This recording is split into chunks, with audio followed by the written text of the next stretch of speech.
At CSIRO's Data61, our new mixed reality lab in Melbourne is at the forefront of digital twin technology. A virtual model of a physical process or object, digital twins have the potential to transform industries including manufacturing, health and agriculture, and even change the way we design our cities and infrastructure.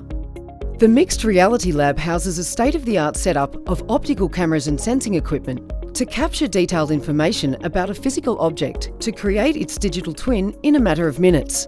The technology can be tailored to multiple applications to automatically validate components or processes. Really, the Mixed Reality Lab is able to be applied to a huge number of domains, and we look at industries like health and biosecurity, agriculture. You could detect objects, you can do things like detect strains on the human body using visual analytics. Digital twins of manufacturing processes, human movement and cities and infrastructure will significantly improve productivity, reduce costs and transform all manner of industries.